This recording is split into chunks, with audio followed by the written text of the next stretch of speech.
I grew up believing my family was perfect. My parents were the kind of couple you see in movies, always laughing together, holding hands in public, sharing glances that spoke volumes. My father was the strong, silent type, always dependable, while my mother radiated warmth. People often said I was lucky to be raised by them. I believed it too. Their love was the kind I hoped to find someday. They met in high school, or so I was told. The story was familiar. Best friends turned lovers, then partners for life. My mom told it often, eyes twinkling like it still gave her butterflies. Birthdays, anniversaries, family dinners, they always made an effort. My father would bring her favorite flowers, and she'd cook his favorite meals. That's what I thought love was: simple, real, lasting. I didn't question it. I carried their story like a blueprint in my heart. My own relationship was built on those ideals. I found someone kind and gentle, who loved me openly, and I loved him back the same way. We often spoke about how we wanted our future to mirror what my parents had. They were our inspiration. I felt confident, secure. Everything made sense until the day I decided to clean out the attic. We were planning to renovate, and I volunteered to sort through the boxes. Dust and old memories filled the air. I stumbled upon an old tin box filled with letters. Most were cards, faded photographs, little pieces of the past. One envelope caught my attention. It was addressed to my mother, but the name signed at the bottom wasn't my father's. It read, "Forever yours, Kay." I paused. I had never heard of anyone named Kay in my mother's life. I thought maybe it was an old friend or some teenage fling, so I set it aside. But something about the handwriting, the way it was sealed with care, made me look twice. I opened it. The letter wasn't just affectionate. It was deeply romantic. It spoke of longing, of missed chances, and of a love that never died. My hands trembled as I read the words over and over. This wasn't just a crush or a fling. It was something real, something that meant a lot to my mother. Why had she never spoken of him? Why did the letter feel so unfinished, like a chapter left open in a book she'd closed too quickly? My heart beat louder than my thoughts. I couldn't stop thinking about it. I brought it downstairs, but didn't show anyone, not yet. That night, I lay awake, the letter under my pillow, 1,000 questions spinning in my head. Who was Kay? Why was his memory stored away like a secret? And most importantly, what else didn't I know about the love story I had always believed in? The next morning, I couldn't ignore the weight in my chest. I took the letter and casually asked my mother about it while she was making tea. The moment she saw it, her hands froze. She smiled awkwardly, said it was from an old friend, and quickly changed the subject. But her tone shifted, her movements became tense. I noticed. She never lied to me, not like this. Something was off, and I couldn't shake the feeling. Later that evening, I searched the attic again. There had to be more. I found an old, dusty photo album at the bottom of a box. Inside were pictures of my mother with a man I didn't recognize. They looked happy, too happy. There was one where he had his arm around her waist, another where they were sitting under a tree, laughing. In one, she was resting her head on his shoulder. Underneath the photos, handwritten notes read, "Summer with Kay," and our song from that night. It felt intimate, personal, like a part of her life she had intentionally buried. Confusion turned into dread. I flipped to the back of the album and found another letter, dated just a few weeks before my birth. It was from the same man, Kay. This one was even more revealing. He spoke about how much he missed her, how he regretted not being able to stay, and how he hoped she'd tell me the truth one day. Then came the line that changed everything. "No matter what, I hope our child grows up knowing love." Our child. Not your child. Our child. I couldn't breathe. My mind screamed possibilities I didn't want to consider. I stared at the date again. It lined up perfectly. I ran through every memory of my childhood, every moment with my father, every time he held me, taught me, comforted me. Could he have known? That night, I sat in silence, unable to sleep. When I looked at my father the next morning, something had changed. I wasn't sure who I was anymore. Was he my real father? Did he know the truth? Was I a lie he chose to live with? I finally asked my mother again, this time firmly. She didn't deny it. Tears welled up in her eyes before a word even left her mouth. She confessed. Kay was her first love.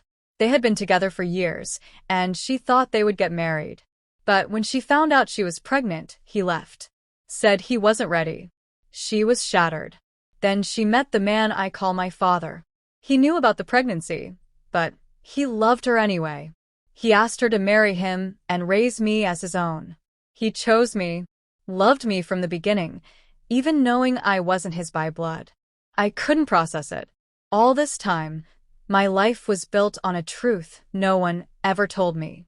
A love I believed in, now tangled in secrets. A betrayal, not of fidelity, but of honesty.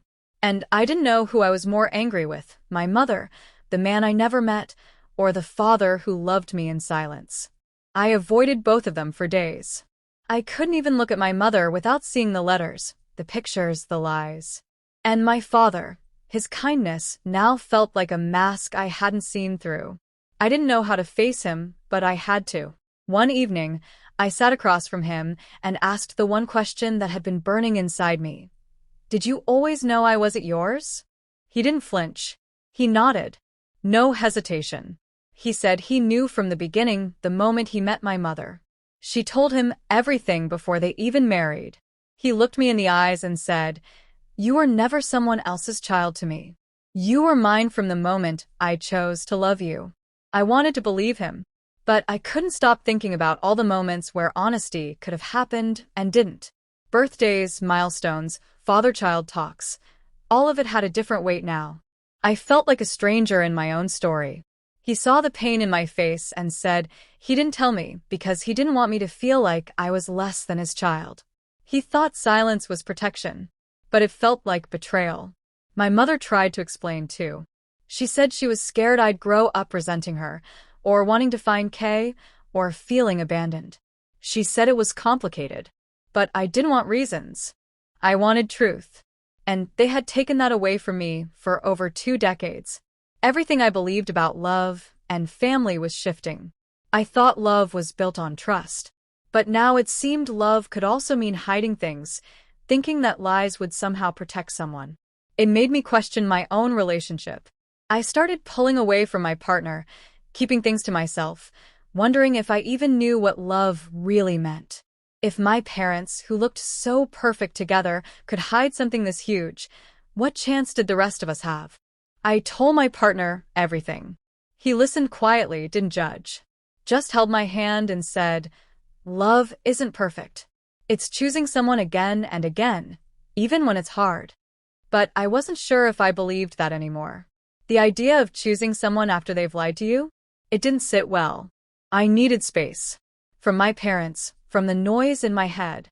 I started staying out late, going on long walks alone, trying to remember who I was before this truth cracked everything open. I wasn't angry all the time, but I was hurt. Deeply. And what scared me most was that I still loved them. Both of them. That's the worst part about betrayal. It doesn't erase love. It twists it. And I realized that sometimes betrayal doesn't come in shouts or fights. Sometimes it comes in the softest voices, the kind that say they lied because they loved you too much to tell the truth. Weeks passed before I could speak to them again with a calm heart. The anger had cooled, but the ache remained. I wasn't looking for apologies anymore. I had already heard them. What I needed was clarity. I sat down with my mother, no accusations, just questions. I asked if she ever planned to tell me. Her eyes softened with guilt, and she said she had thought about it many times but always convinced herself the timing wasn't right. She feared the truth would make me question everything, and in the end, it did. I asked her about Kay, if she ever saw him again. She shook her head. He left and never came back. No calls, no letters after that last one. She said she never searched for him. She had built a life with my father and didn't want to destroy what they created. I listened quietly, watching the way her voice cracked when she said she never stopped feeling the loss of him. Not just for herself, but for me. A part of her always wondered if I'd grow up needing to know the other half of where I came from. I finally told my father what I never could before, that I was grateful.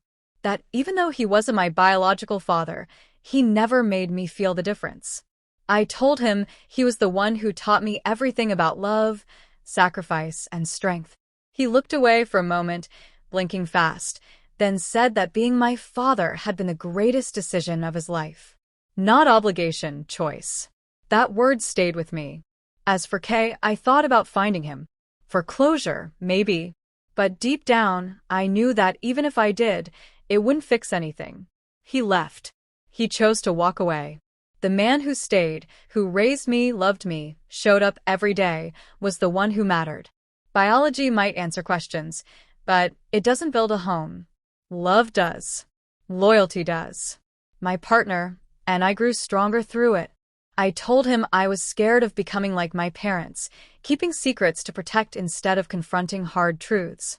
He reminded me that the best relationships are the ones where you trust each other enough to be honest, even when it hurts. I realized I didn't have to carry their choices as my burden. I could choose better. I forgave my mother, not because it was easy, but because I finally understood her fear. She didn't lie out of malice. She lied out of love, however flawed. And I forgave my father too, for not telling me, for pretending the truth didn't matter.